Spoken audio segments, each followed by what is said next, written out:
first at 6, many Mainers live with the fear of losing their homes to estate recovery, a program the I-Team first investigated last year. Good evening. Thanks for joining us. I'm Marissa Bodner. And I'm Greg Lagerquist. This allows estates to be sold to reimburse the state for medical costs that are paid out through MaineCare. The I-Team's Stephanie Grinley is on your side, looking at whether the program is working as intended and a renewed push to re-examine the entire process.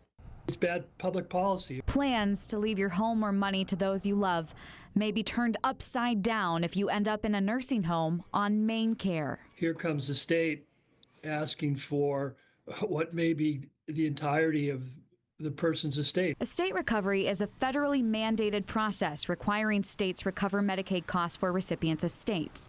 In Maine, it applies only if you are 55 or older, have MaineCare, and you checked into a nursing home, assisted living, or received home care services.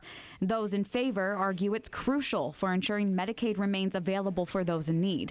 But Representative Tavis Hassenfuss says he believes the current process is unfair. Imagine saying, oh, I am ready to inherit the house from my father or my mother, but because they got sick and went into a nursing home, I can't, whereas if they had cancer, you could.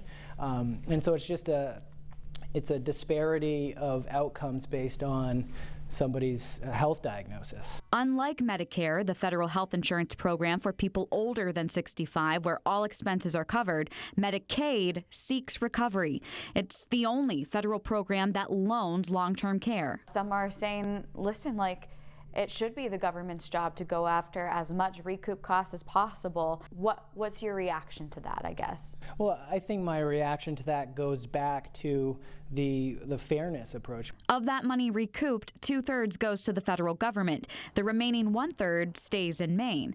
Hassenfuss is proposing a new bill that would return the state share of recovered costs to families. That person can keep that 1/3 that the state has paid for their care, and the state will not ask for reimbursement. Last year, MaineCare spent $4.5 billion. It recouped funds in 277 cases, totaling close to $11 million, meaning recipients' estates were a drop in the bucket of the total cost. The return to the state, all things considered, is relatively small, but the impact on families is tremendously harsh. If Maine did away with its portion of estate recovery, it would leave a $3 million budget gap. At a time when state funding is already strained, Representative Hassenfuss admits the solution may not be a local one. And this bill is just chipping away, doing the few little things that the state government can when the real change needs to happen at the federal level. It doesn't work. Illinois Congresswoman Jan Schakowsky has made multiple attempts to repeal estate recovery in Congress. She's leading the charge again this session. Are you hopeful in this third time? Maybe there's some more momentum around it?